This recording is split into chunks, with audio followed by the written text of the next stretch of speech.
ఒక్కసారి మనం చూసుకుంటే గతంలో చంద్రబాబు నాయుడు గారి హయాంలో 2014 నుంచి 2019 వరకు ఈ 108 అంబులెన్సెస్ 440 అంబులెన్సెస్ ఉండేవి.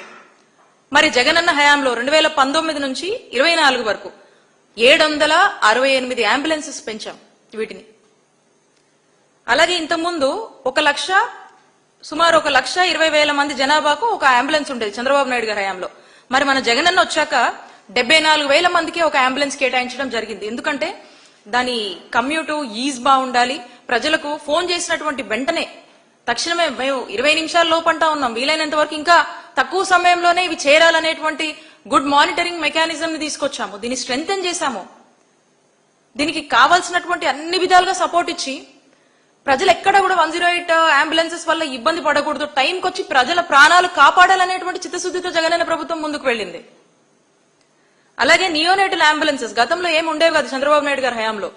మనం వచ్చాక జగన్మోహన్ రెడ్డి గారి ప్రభుత్వంలో 26 నియోనేటల్ అంబులెన్సెస్ ని తీసుకొచ్చి ఎంతో మంది ప్రాణాలు కాపాడడం జరిగింది. ఎంతో మంది ఈ డెలివరీ లొకేషన్స్ కూడా పర్ఫెక్ట్ గా మ్యాప్ చేయడం కూడా జరిగింది. అలాగే ఈ advance life support ambulances Chandrababu Naidu గారి హయాంలో గతంలో 86 ఉండేవి. ఈ అడ్వాన్స్ లైఫ్ సపోర్ట్ అంబులెన్సెస్ ని జగన్మోహన్ రెడ్డి గారు లాస్ట్ 5 years లో 216కి పెంచారు. పెంచి వీటిని కూడా ఇంకా అడ్వాన్స్డ్ ఫెసిలిటీస్ తో వీటిని ఎక్విప్ చేసి ప్రజలకు అందుబాటులో ఉంచేలా చూశారు. అలాగే వీటిలో సర్వేలెన్స్ కెమెరాస్ కూడా, అంటే ఈ అంబులెన్సెస్ కి సంబంధించి గతంలో చూసినట్టయితే చంద్రబాబు నాయుడు గారి హయాంలో ఇవన్నీ ఉండేవి కాదు.